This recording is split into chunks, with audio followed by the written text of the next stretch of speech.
In this unit, we will explore different type filters and functions in Adobe Illustrator. They can help us to easily select the most suitable typeface for each design application. So let me show you. In this composition here, I locked everything except from the typography, which I'm gonna select and then go to Object and Group.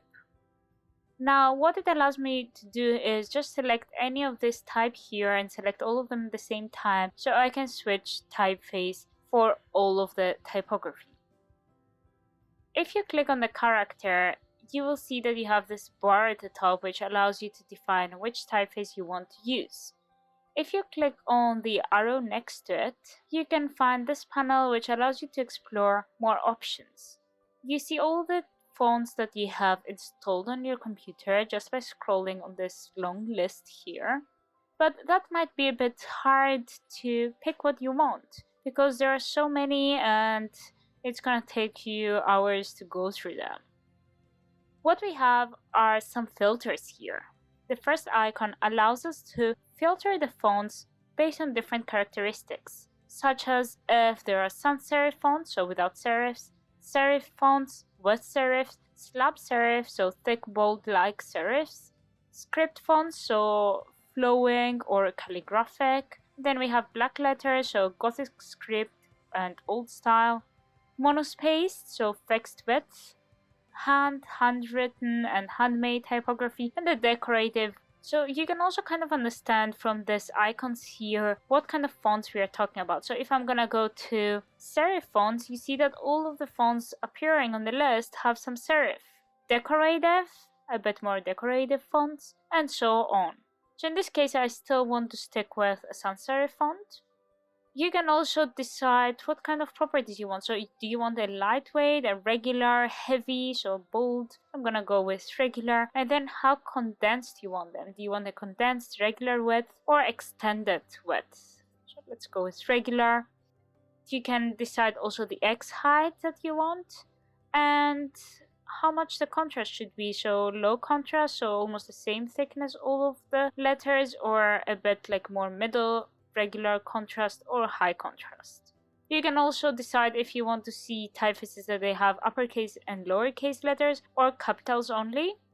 And you can decide the kind of type of numbers that you want, lining, or old style figures that they are going up and down of the baseline. You can adjust as many of those parameters as you like, and the list of the fonts is gonna modify correspondingly.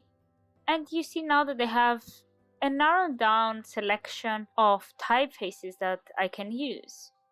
And one of my favorites is Suzy fonts. I'm gonna go ahead and click on that to apply. I quite like this font as said, so I could actually save it so I can easily find it again. And the way to do that is click on the little star here, which adds it to the favorites.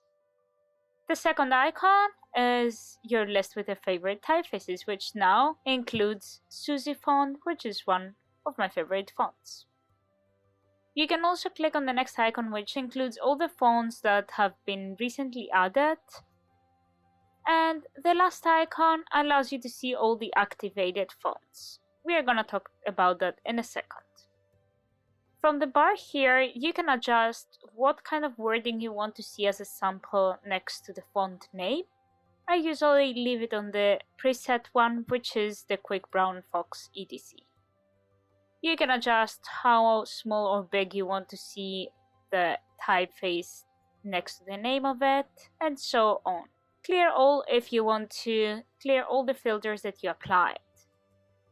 Now, another thing is that you see next to the star that we added to the favorites, we have this icon here, which says so similar fonts. So if I click on that, it will create a selection of all fonts that they feel similar to the one that I had selected.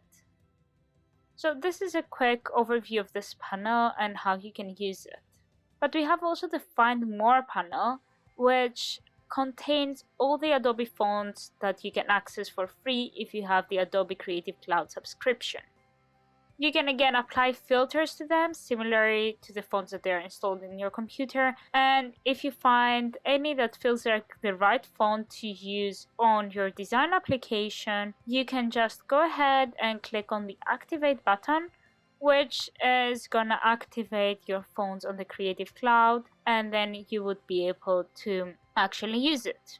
So you see it has a symbol that it's been activated, so I can go ahead and use it on my design. I'm gonna stick though with the Suzy font, which I feel it works quite well. Perhaps increase a bit the leading since it was feeling a bit squeezed. And here we go, the composition is ready.